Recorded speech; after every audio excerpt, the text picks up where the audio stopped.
Jelasin satu-satu alatnya. Ini alat-alat yang dipakai ya. Ini untuk alat-alat yang dipakai, pertama materialnya ada di backing pad dulu kali ya. Ini backing pad asli, bawaannya seperti ini. Nah, ini kan pasti ada buat perekatnya nih. Kalau memang mau pakainya amplas kertas biar awet atau biar murah ya, biasanya pakainya amplas modelan kertas kayak gini. Mereknya wajib niken karena biar daya tariknya kuat. Biasanya pakai niken. Untuk ukuran backing pad, ini namanya backing pad. Untuk backing padnya biasanya pakai yang 3 in atau 4 in tergantung kebutuhan. Tapi rata-rata kalau untuk poles, untuk sanding pakainya yang 3 in ya. Yang 3 in lebih kecil mungkin segini. Karena lebih enak buat ngegigit ke kacanya kecil. Cuman ini buat contoh aja. Nanti sama-sama aja yang backing pad ukuran 3 in. Nanti ini tetap kalau memang mau dicabut boleh. Banyak caranya sebenarnya. Gimana caranya agar si kertasnya nempel ke sini.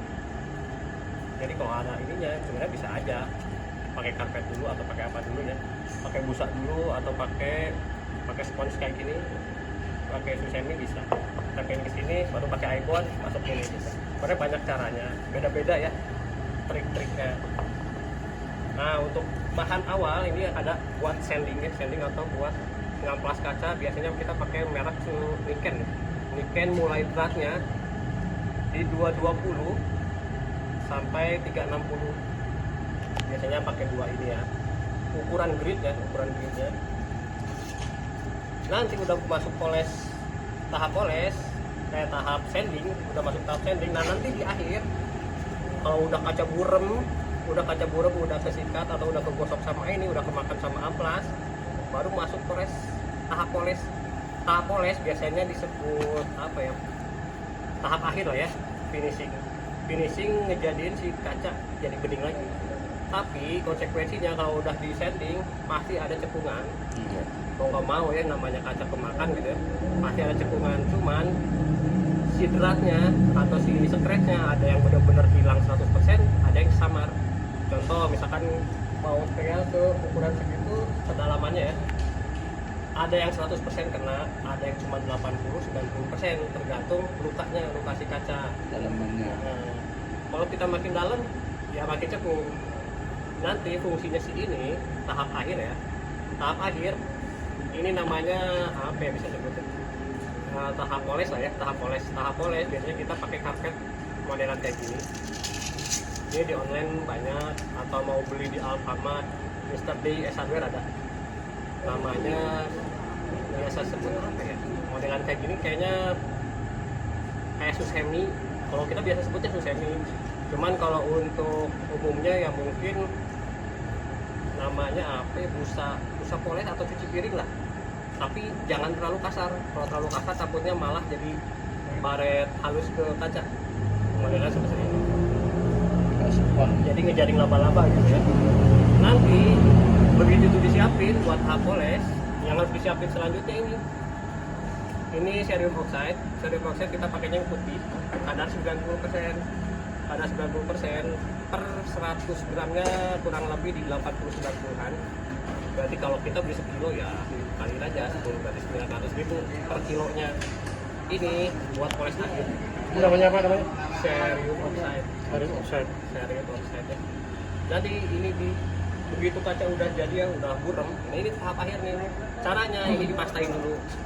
Kalau memang mau irit bisa dibaca, karena di sini masukin ke sini, dibasahin dikit, dicolek ke kaca, tapi di polesnya di bagian yang tadi di amplas, yang di mana-mana.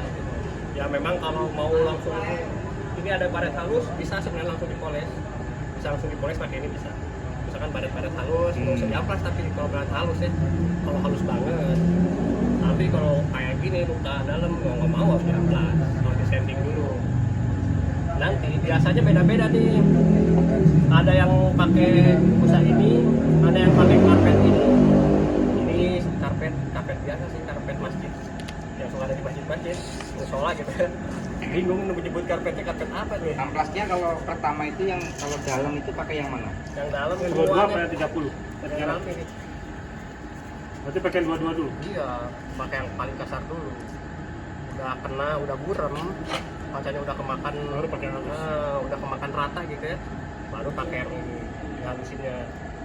Kalau ini fungsinya buat poles akhir, ngilangin si jaring laba-laba biasanya, kayak kalau kita sebutnya biar apa ya, jadi suwir, biar halus ya, bisa pakai ini, atau mau langsung pakai ini juga boleh. Jadi tahapannya ya seperti itu. Di sini ada backing pad yang amplas, di sini nanti polishingnya ada ini ferrous bauxite, terus spons. Ini juga sama spons akhir, biasanya kalau ingin halus banget biasanya pakai spons mobil tapi yang keras misalnya. Nah kayak gitu. Kompon. Tergantung kondisi kaca lah. Ada yang pakai ini, ada yang cuma pakai ini doang sampai molesin sampai habis, sampai beres selesai ada. Berarti kalau Ada yang tahapannya sampai sini ada. berarti kalau misalnya cekung itu berarti cekungnya itu ke diangkat apa enggak? Kalau misalnya Tergantung, kalau di area gelap kelihatan biasanya ya. Misalkan areanya terang nggak kelihatan, tapi kalau backgroundnya agak gelap kelihatan cekungannya. Terus untuk serumnya ini kalau beli di mana Mas? Maaf. Hmm? Kalau beli serum ini di mana? Umumnya udah banyak di online.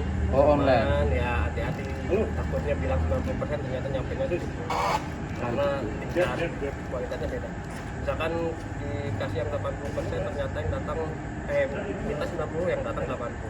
Kan kita nggak tahu Iya. ada refer apa. Hmm. Jadi ya referensinya nanti paling kita juga ada yang benar-benar 90% gitu ya.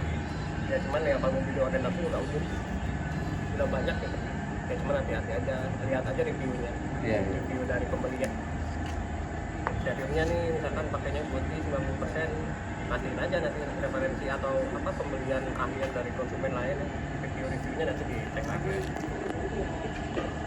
Paling untuk materialnya ini paling masuk ke langsung proses praktek kali ya. Nah, Contoh.